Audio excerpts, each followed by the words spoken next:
Yeah, this talk is Subtle Threads of Awareness, but it's from the Ocean Mudra Samadhi. And 4 months ago, so not last Sunday, I did the first installment of that talk. So I'm not expecting that people might not remember. So I put into the talk, some of the similar material to remind you. It is from the Avatamsaka. I did a version of these two talks at Sonoma Mountain, where I was their Shuso, and that was back in February. And it is very particular to the Avatamsaka Huayan Sutras, which are based in the one and the many. And it is a very special samadhi. It is the samadhi of the Buddha and the samadhi of Samantabhadra. And Samantabhadra is the main protagonist of the Avatamsaka Sutra. And for those of you who don't know our bodhisattvas, and because Samantabhadra isn't usually shown in the temple, this is your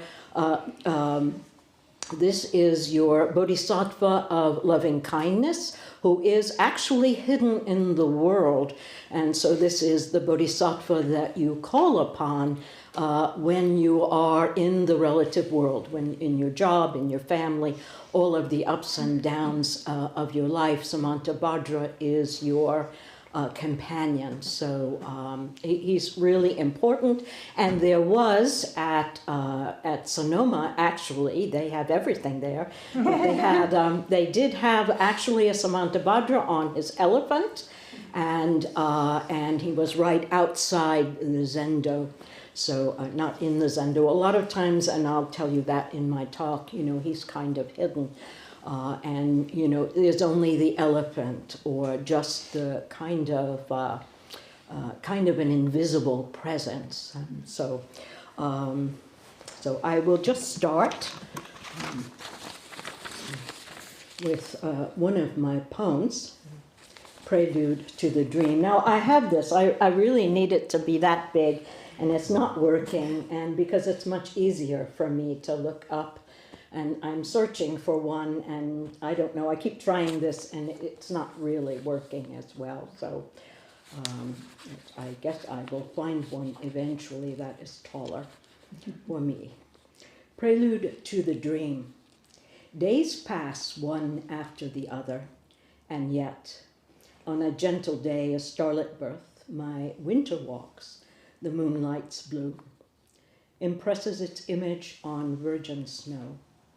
All the while, look, how the white angel dust surrounds the moon, then stars, like the mind shines bright against a midnight sky, deep as indigo, images, not the dream in the usual sense. O quiet days to listen, can you hear the dragon weeping, his will and wisdom glow, a player of the kingdom of the dead? Intermingle their watery bodies, shades and masked dancers, we celebrate. Please pass the peach nectar wine, on pheasant to dine. The dandelion danced with a white mandarava flower. To a primal song sings the deep green valley. I, a seaborn planet, set prelude to a dream.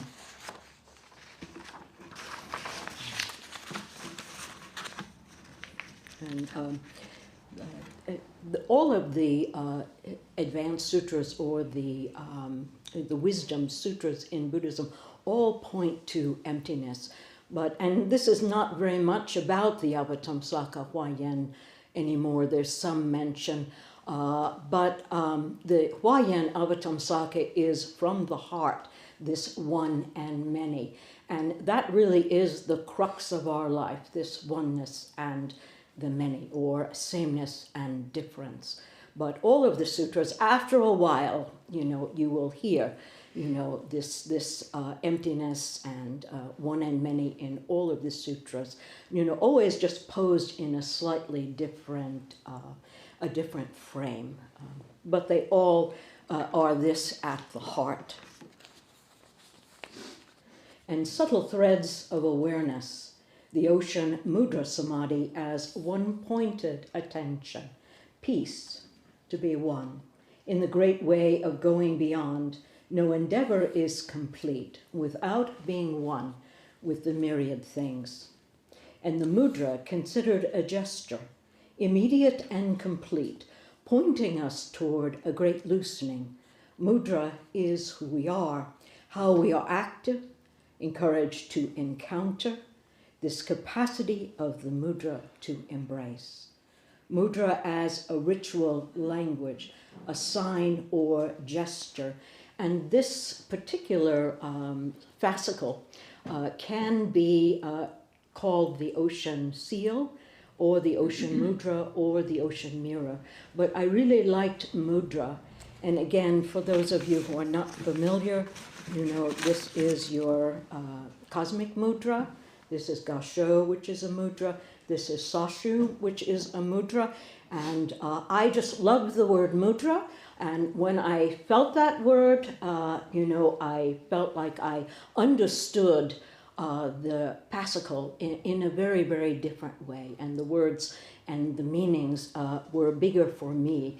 As an artist, and if you have a line drawing, and if you've ever seen line drawings that are more classical and probably a little more Zen, and they're very descriptive around an object, and they're very still and, you know, carefully describing, you know, a figure or an object. And then those of you who know Rembrandt, and I'm hoping everyone knows Rembrandt, and the drawing is very gestural, okay? And it comes from, it's very passionate, and it comes from the heart.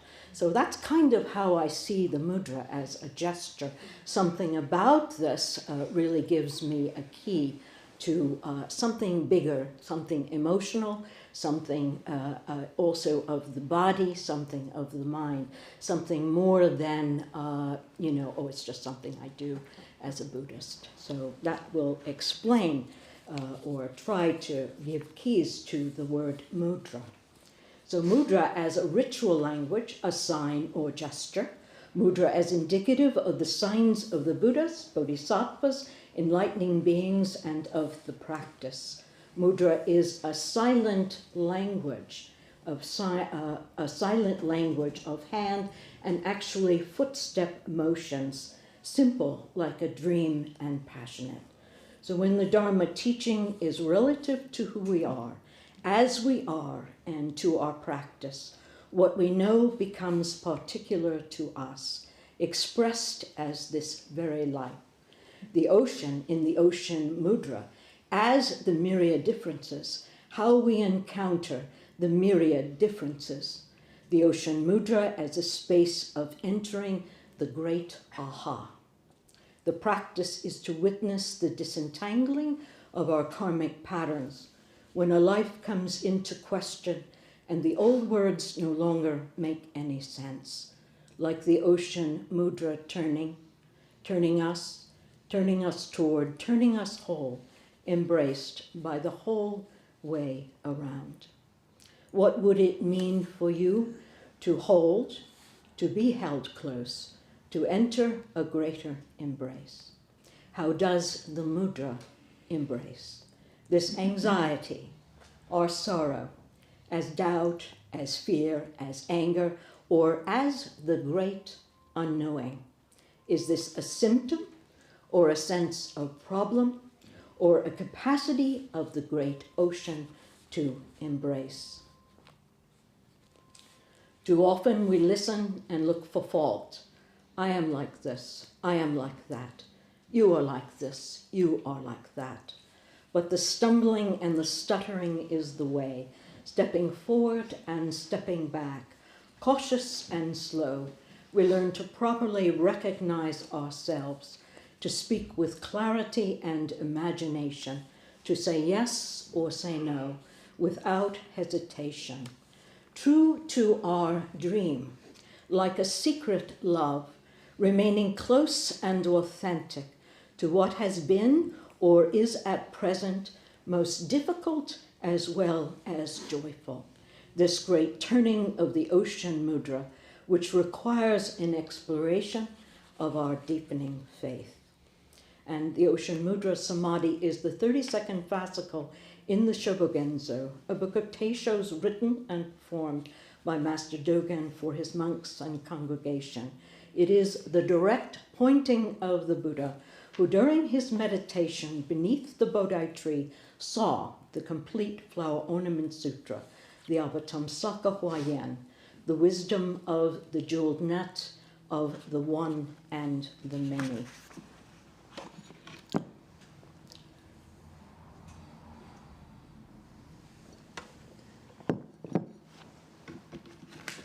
And the title of the talk, Subtle Threads of Awareness, and the Ocean Mudra Samadhi, sometimes referred to as the ocean seal. Samadhi as one-pointed attention, to be at peace, to be at one.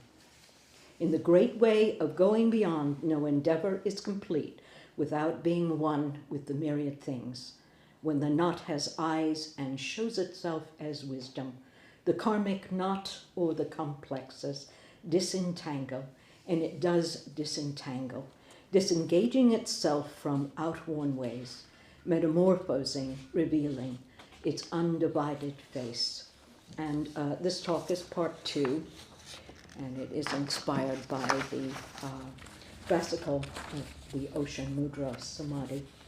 And working with the complexes and clashes are actually, the clashes are just how we interpret passion in a certain way that it becomes destructive. So greed, hatred, and delusion are example of 3 clashes. There are more. Our tendency to create suffering and separation out of the naturally fluid character of experience. Moments in time arise of themselves and seem to come from nowhere. Not getting what I want, getting what I don't want.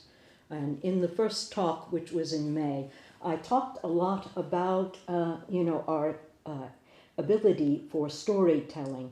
But the storytelling really is this repetitive and habit energy type of story. So stories in themselves are wonderful, and most of us are naturally storytellers. But here I'm pointing specifically to this habit energy kind of story, this old memory that anytime someone touches me in a certain way, or I see something in a certain way, I move into a specific kind of narrative. So we practice remaining still, and yet finding language, our own language, or expression of the Dharma. So I'd like to reference a statue of Kuan Yin at Sonoma, a larger-than-life wooden statue in the Sonoma Mountain, Zendo. And this statue was given by Lee Lazovic, and he's part of the Hindu Bayou tradition, which is a crazy wisdom tradition, and they actually play music and as their practice. And they are the ones who donated this statue. So the face of Kuan Yin, okay, and she was really very tall. She was, almost all the way up into the ceiling. And we would clean her. You'd have to take one of those dusters on a stick to get all the way up to her face and her crown. And the face of Kuan Yin, okay, her actual face, is of course how we are not. And this is emptiness and as interdependence, how we are not. And yet, of course, we are. Who else could it be if not me? This is an artist's intuition to stay close and true, attentive to what is most difficult, perhaps as a part of a dream, married to these beings that have been so much a part of us, asking to be known and expressed.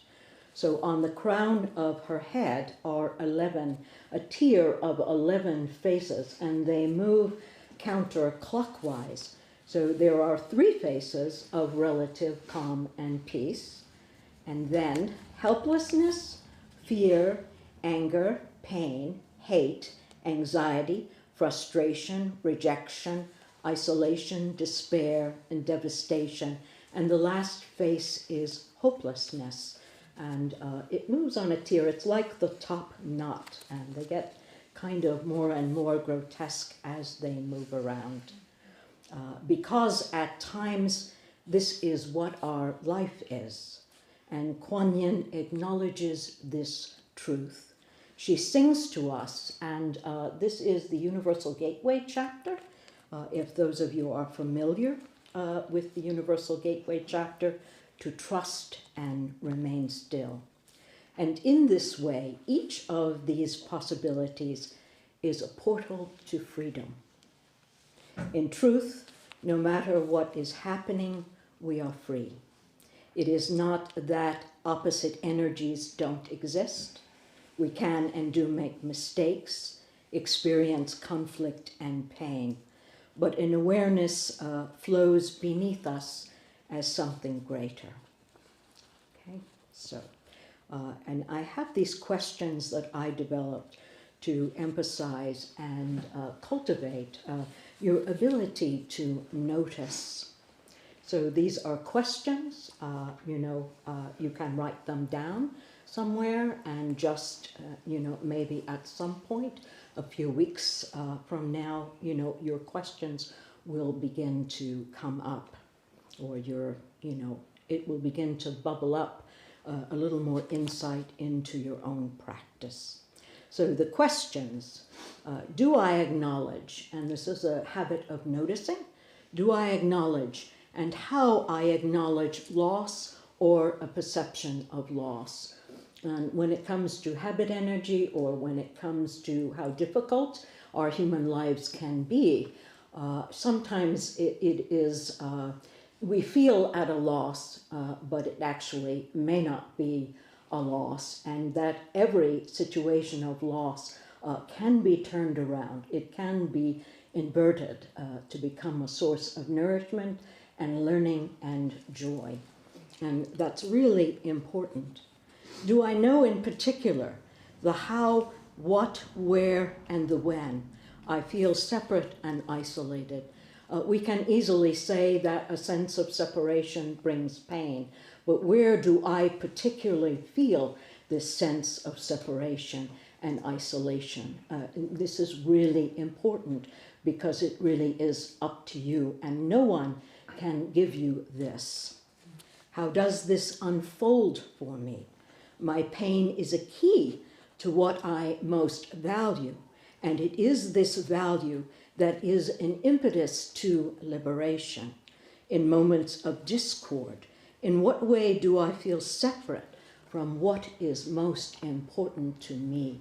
So these are ways to kind of look into what happens to you, when something is up, when you're caught up, when something happens or doesn't happen, that presses your buttons and there is a charge. And it is following, it is noticing that charge and slowly noticing and acknowledging, what's up for me, why this particular place and time. In a difficult situation, am I able to be still and wait for my life and all beings to show themselves?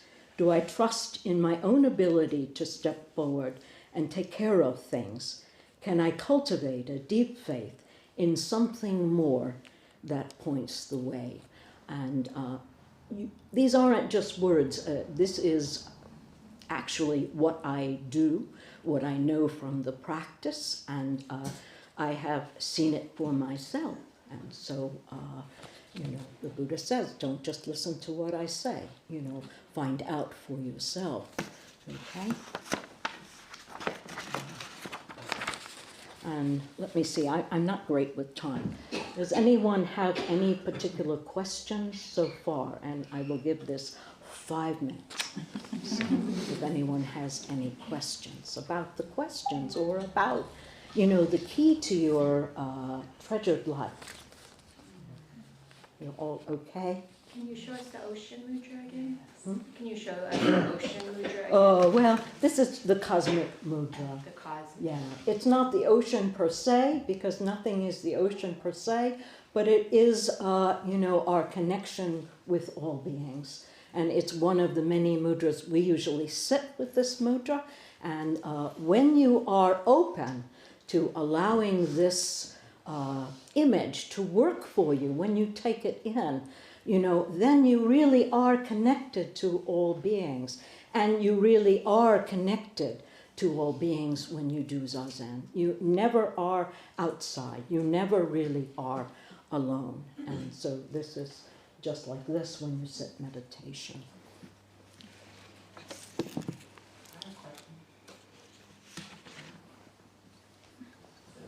And who are you? My name's Carrie. Carrie. Yeah. Sorry if I initiated that improperly. No. Well, what I'm understanding kind of that last bit is that you to trust, to arise, your response to arise. But I still have karmic baggage in there. Right? So sometimes I'm not trying to kind of filter and control everything that I say. But then obviously unskilled things will just come up and out, right? Or I'll feel intense feelings or whatever, and that'll color my experiences. Sometimes it's just hard to tell if I'm doing harm, without being aware of it and feeling like I'm still kind of coming from this true place. But maybe does that? I don't know. Yeah, in the beginning, it's everywhere. In the beginning it's everywhere, and with the practice it gets more and more refined. And that's all you're doing is refining the process. So you just want to begin to notice, okay? And it really just hold it lightly, you know what I mean? The more lightly you hold it, the better off. And just say, I noticed that I have anger. I notice that I feel like I'm not doing so okay. I notice I'm confused about what I'm supposed to do in terms of the practice. And that's all you need to do is notice. I like to write it down. This way I don't have to think endlessly about it. But that's all you have to do. With practice, doing this, as you move on, it becomes simpler and much more clear.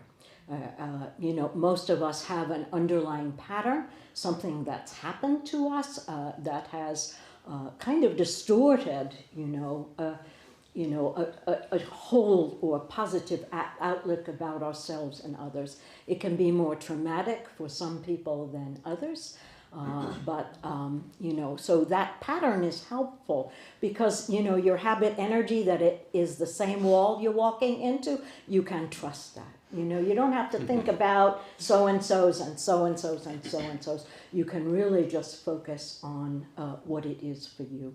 I can't say how important this is, and I can't say enough about that. Trust this. Trust that this difficulty is not what shouldn't be.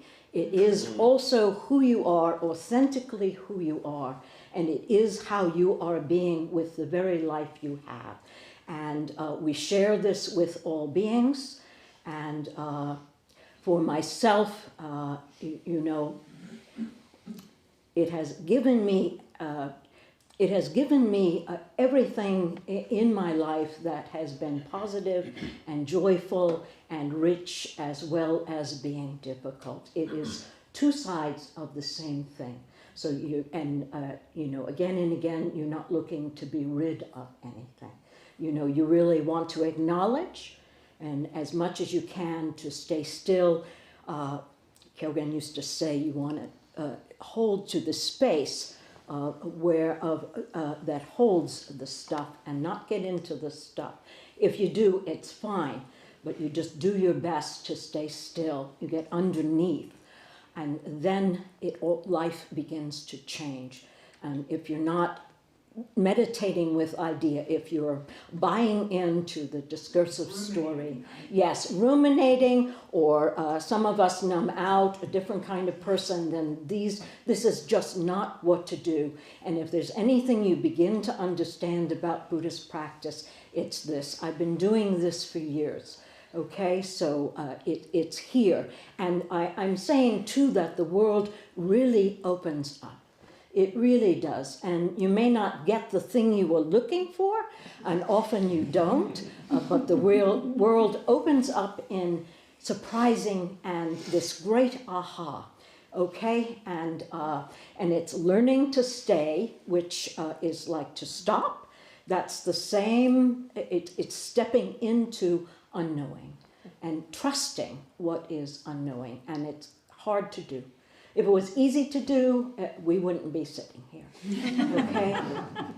So can I just so sometimes I'll start to ruminate and be like, you should have, and they thought, and maybe they interpreted it, and that may have been this or that or the other about. That's something that I chronically do. But I'm working on trying to change that into just going and checking in with somebody I was interacting with. Hey, I just want to make sure that we had communication and whatever. First, stay still. Once you're still, if you can stay still, then you can take action. But you really want to learn to step back, remain still, and there's no way I can explain this in words, but once you learn to stay still, there is something in us that is bigger than we are. And this is, I believe in the psyche, as difficult as she is really a healing force. And so we learn to stay still, to step back, to resist the urge. And if you do it, you do it. Next time you'll get a chance after chance after chance. But to learn to trust this deeper sense. No matter what's happening, and difficult things happen to all of us. You know what I mean? So, okay. Oh, I went beyond. No, I did all right. Okay. All right. I'm not great with time, but I really wanted to share that with you. So, subtle threads of awareness. Buddhas and ancestors continuously maintain Ocean Mudra Samadhi. While swimming in this samadhi, they expound, realize, and practice. Traveling through water includes journeying along the ocean bottom. This is called coursing along the bottom of the deepest ocean. The ocean differs from the sea of birth and death, and that's where all your karma is, where Buddhas vow to guide beings drifting in birth and death to the shore of liberation. Each Buddha ancestor breaks through the bamboo node, and that's tendencies toward the discriminating mind. And that discriminating mind, you cannot figure things out. That is the cause of most suffering of the 5 skandhas for human beings, is this discriminating mind. And passes the barrier individually. This is done only through the power of Ocean Mudra Samadhi. In Huayan, Avatamsaka, the Ocean Mudra Samadhi is quintessential samadhi. The Huayan Avatamsaka is the quintessential teaching of the one and the many. The great ocean is the great embrace in which each and every being has value. In this sutra, the Buddha awakens to the universe as a single living entity of identical and interdependent parts. And identical, the sameness is just continuous change, emptiness. And that is how we are the same. And interdependent parts, interdependence, this is how we are made up of conditioned parts or parts and pieces, and each of those pieces are also made up of different parts. During the samadhi, he receives and expresses the teaching of the jewel net of Indra. Identity points to each dharma, and dharma with a small d as equal, both existent and empty. And again, I am myself, and yet I am not. Okay, I am sitting here, I'm not a squirrel or an orange, okay, and yet there really isn't a Shin'ei here, okay, because it is interdependent. Difference as an intercausal dynamic, which points to each dharma as discrete, particular as time and place, vital, unique in character and function, yet interdependent with each and every dharma, both the same and different, yet not the same, not different, as nothing is substantial, self-caused or separate. Nothing stands alone. So you can't, this is what Abbot Ejo was referring to as this third part of the third flavor of the paramitas, or emptiness, impermanence, is that you are involved in whatever you see and do. You cannot stand outside the whole. I mean, you are part of it. To the ocean as vision of the dark eye of the Buddha, who in the midst of samadhi sees both wave and water, the relative and absolute together. Everything is a cause, involved, a participant. Okay, we belong, influences and is influenced by everything else. Each thing, being as it is a total cause for the whole of the cosmos. And so each thing we do matters. It vibrates through and makes a difference in this one cosmos or universe. Our lives as our own and not comparable. And yet, in the Avatamsaka, when the surface of the ocean is stilled, unruffled by winds, all images in the ocean are revealed. When the mind waves in meditation are stilled, the peace and bliss of shunyat, and that is emptiness, arises. I can step back and I meet any situation directly. And this points to the Mudra Samadhi as central to a whole life, to begin again. So when we stay back, a new situation can show itself, and we're not repeating and narrowing life into a similar habit energy. So it points to the Mudra Samadhi as central to a whole life, to begin again as an individual and as a whole culture turning about. And this I'm going to quote as, if I remember, to quote Dogen, Samadhi is actualization, it is expression. It is the time of night when a hand is reaching back, groping for the pillow. When the hand reaches back for a pillow at night, this groping is not limited to thousands and millions of aeons, but as the Buddha says in the Lotus Sutra, I am always in the ocean expanding this sutra. I am always here now. It is Samantabhadra, the main protagonist, and this is me again, of the Avatamsaka Sutra, who is an invisible presence in the relative world, a living presence within us as we work and go about our days. Samantabhadra is the bodhisattva of loving activity. He transmits the 10 vows, venerating, praising, making offerings to Buddha, confessing past misdeeds, rejoicing in happiness of others, encouraging the study of the Dharma, encouraging enlightening beings to remain in the world to teach, encouraging enlightening beings to work for the benefit of all sentient and non-sentient beings, and to transfer merit. His animal is the white elephant, an emblem of royalty, strength, and care. The elephant as maternal at times, shown with 6 tusks to represent the 6 paramitas. And the paramitas were what Abbot Ejo, did his whole summer series about. The paramitas are one of the basic teachings in Buddhism, encouraging generosity, ethics, forbearance, energy, concentration, and wisdom, which support the practice. And Samantabhadra is the bodhisattva, a personification of the web of interconnection, whose meditation and daily practice within the world is hidden in the Ocean Mudra Samadhi. And this, I'm quoting Dogen again. The ocean does not belong to inside, outside, or in between.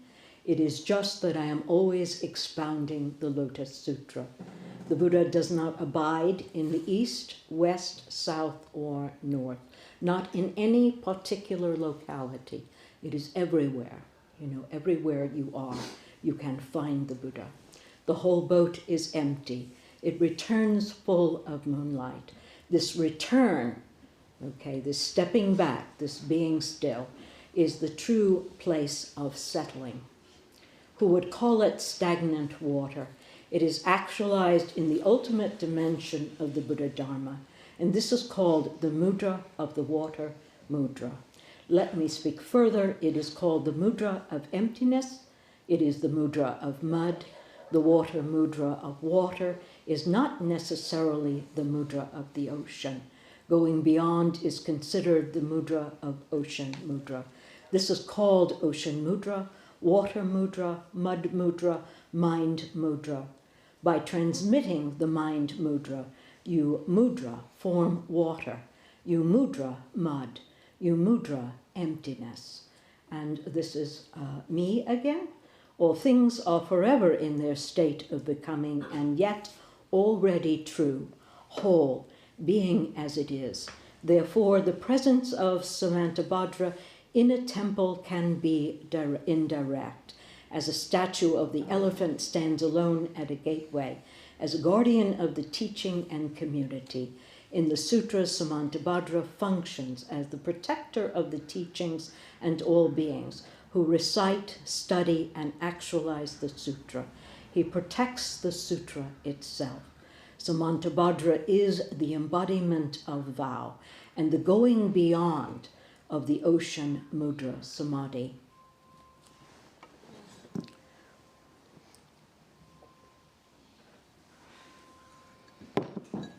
I have personally experienced Samantabhadra as my wounded bodhisattva, taking the judgment of the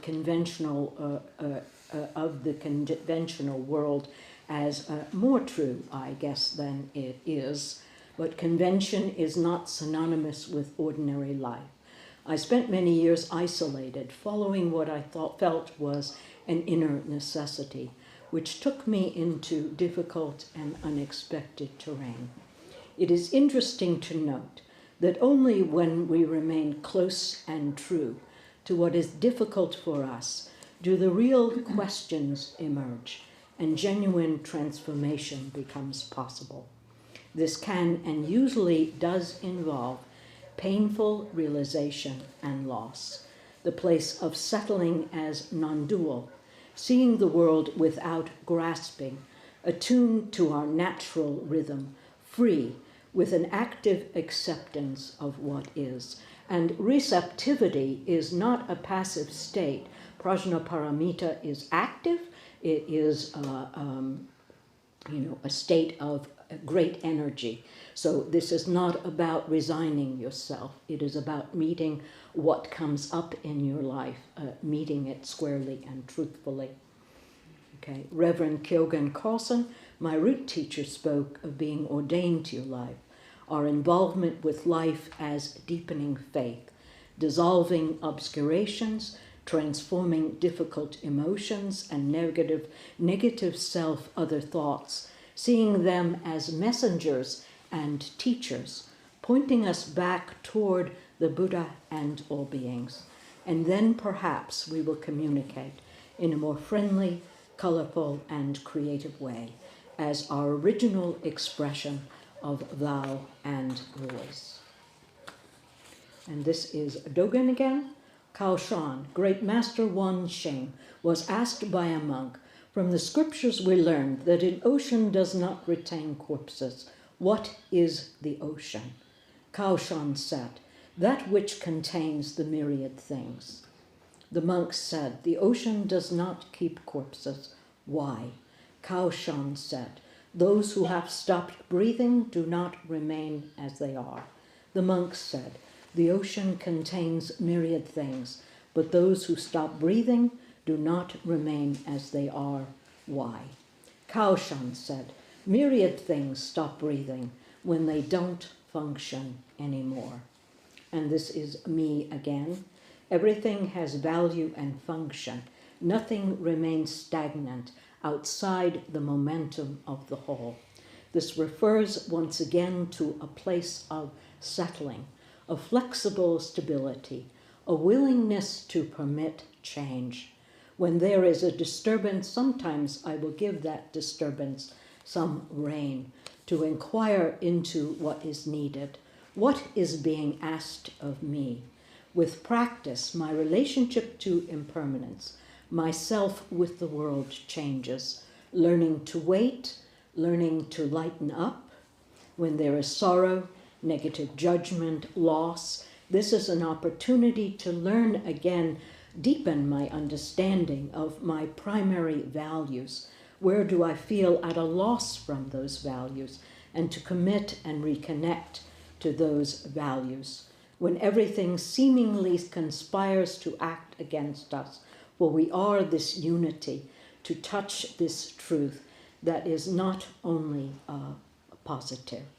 So colorful and interesting energies, chance encounters, which too often we hastily judge, become worthy friends if we give them a little space. To cultivate the courage to speak frankly and honorably through our differences, to approach with deference places where we don't see eye to eye. So what brings you to the practice? What is the passion that sustains the particulars of your life and practice? A passion that quietly refines and inwardly reforms. Imagination is the informing eye, the original seed. The twofold, the two faces are becoming and letting be, likened to the Buddhas who emerge in the world because sentient beings suffer in ignorance, to easily think of themselves in terms of right or wrong, conceive of self or other, cling to the body, tend toward delusion and or confusion, discriminate, relying on the basis of false views, keep themselves in bondage, following the flow of birth and death away from the path of enlightenment. In the eye of the needle, through which the whole earth is integral, each dharma penetrates, form within form, which we experience as always coming back, always coming back. And I remember a time really early in my practice noticing that no matter how enmeshed I was in my circumstance and conditioning, there was a place deep in my belly that was calm and still.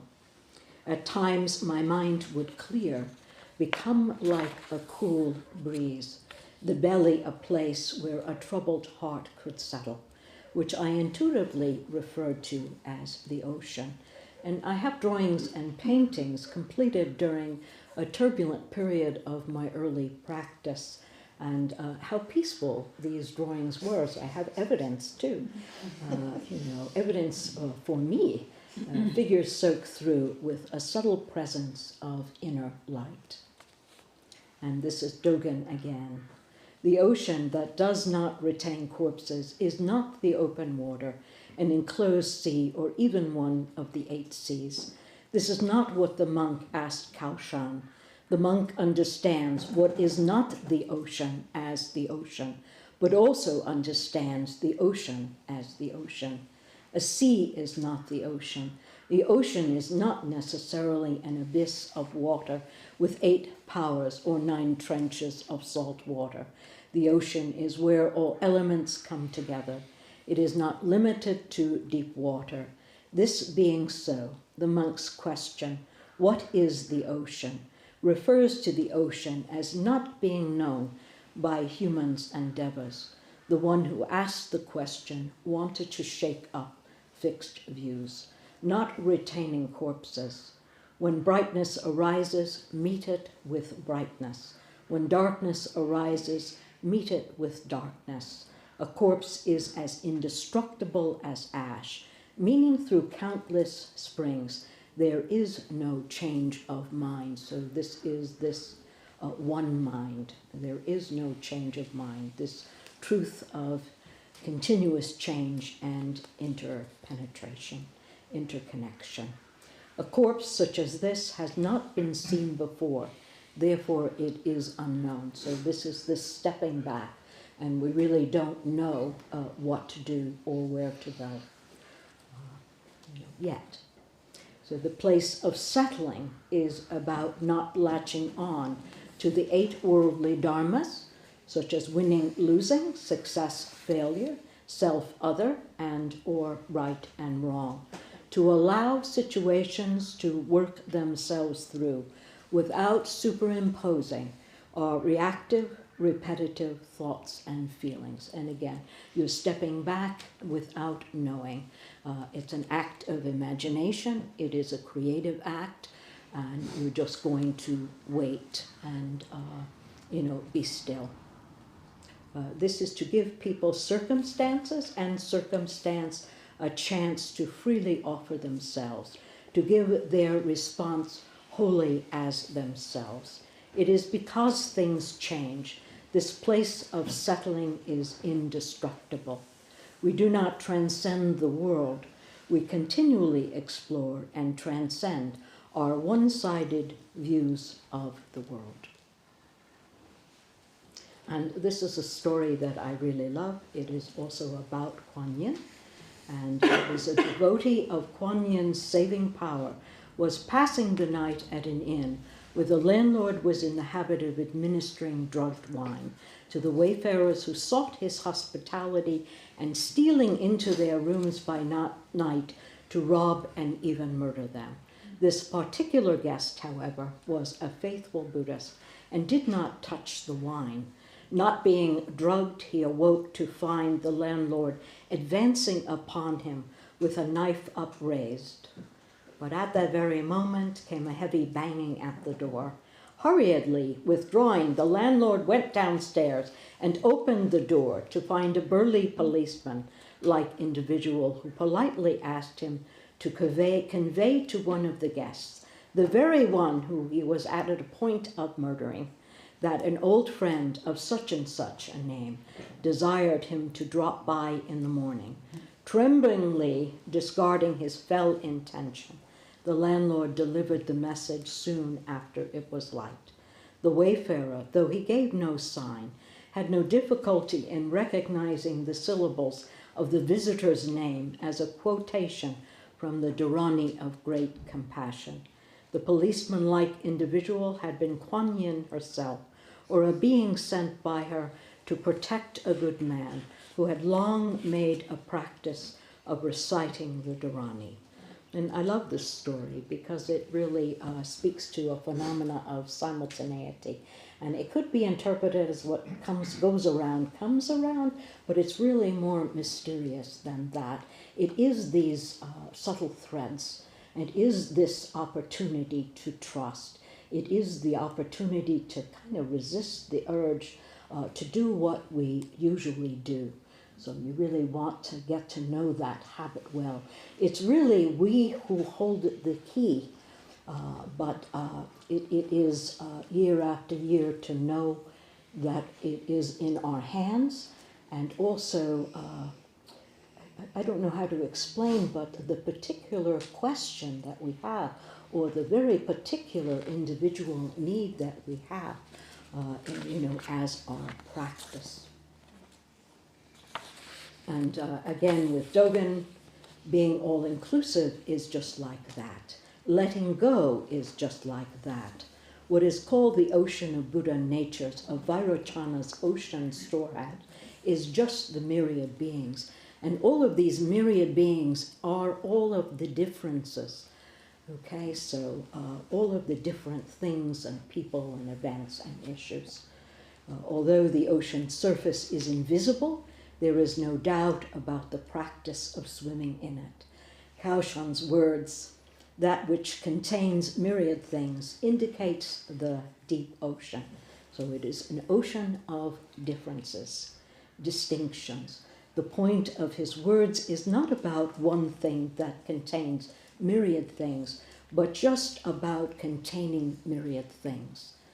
And he did not merely mean that the deep ocean contains myriad things, but that what contains myriad things is the deep ocean. So the monk's statement, those who have stopped breathing do not remain as they are. Why? Appears to be a question, but is actually an understanding of what is. When doubt arises, just encounter doubt. Investigating thusness.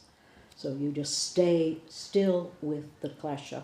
You don't think about what am I going to do. You don't do anything at this moment. Okay. Waiting is important. Wait. Okay. Give things a chance. Give life a chance to come towards you and show you what it is and who it is.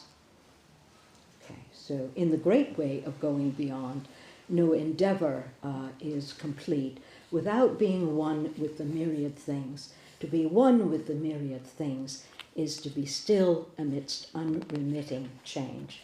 And okay, I was afraid to look at the time, but I'm okay. I will do one poem because I have a whole big garden and my painting is filled with gardens and flowers, and that's actually very feminine.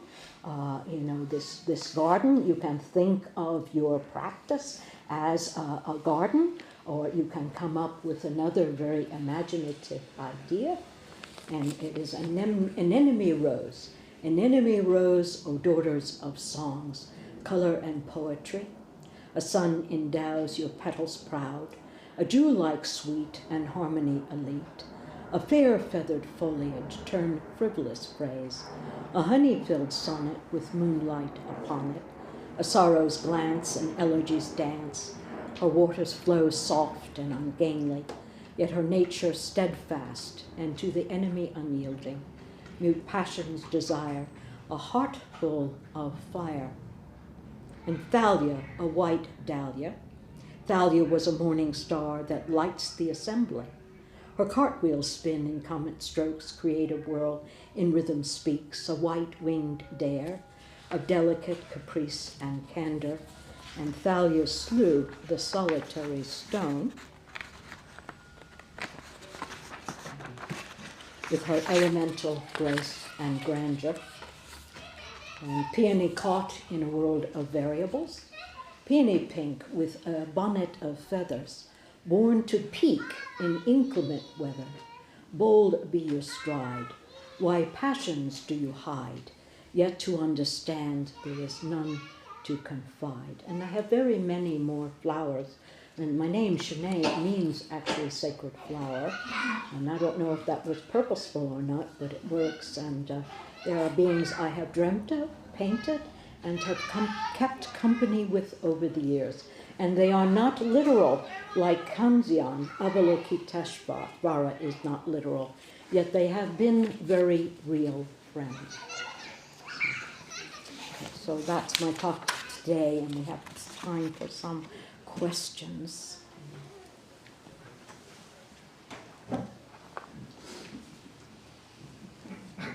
This is your chance. Shin'ei, I love that just woven all through that is how fundamental it is to unfold this path as your own life, and how different that is from like taking what you like and leave the rest, or what, just choosing what you believe to be true, but meeting your own life as the path. I wonder if you have anything. And that is the dream, actually, for me, the dream. And I think as an artist, that's really important, because your life is not all of the things that are, pleasant and what you would ideally like it to be. So it is really trusting, that you are connected, risking that interconnection, and trusting that. I have always loved this about Buddhism, that something that you would consider negative, and the Buddha says you're in a good place. You know what I mean? You can turn this around and find a way to learn and be nourished. So, it's very, very difficult to pinpoint this, because it is all being and because it is all things. And so, it's just something we intuitively know and feel. And whatever is happening, and because bad things happen to human beings, and it's not our fault, you know what I mean? So we need a way to be with these things and trust that we're connected and okay. So, any other questions? There's a saying I really like, I think is relevant, and it's that your garden of thoughts needs no weeding. Yeah. Well, I don't know. We do weed. We do weed, actually. We do need to weed. But the weeding isn't the whole thing. You know, the weeding is, the weeding is just an aspect of the process. The bigger process is this great, fabric of justice that we, that we walk and live within. So, but we do need to weed. It's like not, the dusting. No, we do need to do that, but, fundamentally not, there is nothing actually there. No fault, no blame, no this, no that. So, anyone else? Shin'ei, you said something about, I believe Kyogen told you about being still and letting energy come up from underneath. I can't recall very well. Could you say more? Yeah, Kyogen always said, we have a lot of experience through aeons and aeons of this discriminating thinking and relying on discriminating thinking, and that's important. It's not that you're not going to do anything, but in a difficult moment, you want to hold to the space that the stuff moves through. And that's how. So you drop below, okay? You drop below the thoughts if you can. And if the thoughts, and I worked for years, and the thoughts are coming and anxiety is arising and I can't, you just, do the best that you can. You allow it to spin out and then you take, you step back again and pause, and you practice that until you're able to sit with exactly what really, presses your buttons. You're able to sit still and trust, and you just wait. It is a miracle that it is really okay. It is stable, and you will be able to step forward, and you will feel fresh and clear. So, this is the miracle of Prajnaparamita. But not to try and figure it out. You want to be still, step back, feel the pain, okay? When you hold to the space, you can really feel the pain, and wait. And then once it clears, you give a chance for things to happen, for something else to happen, for it to be different than it usually is. Many of us have things that have happened, and there's a powerful urge to stop that thing, but you learn to stay. To stay, and I don't know the name of the man with the fingers, but stop is another word for it.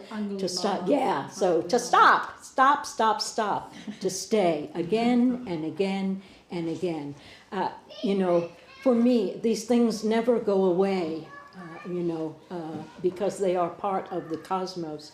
And our lives have, happened in a certain way in which things, we're sensitive to certain things. And so even more so, that probably will always be kind of like an Achilles heel, a place that's sensitive for us, but we can learn to see it differently. Another thing Kyogen said is that not to be fooled by karma. Okay, so, so you learn to see through it. You learn to trust yourself, to do what you need to do, and you learn to trust this true nature, this Buddha nature. So, I can take one more question. One more question. No? We're good?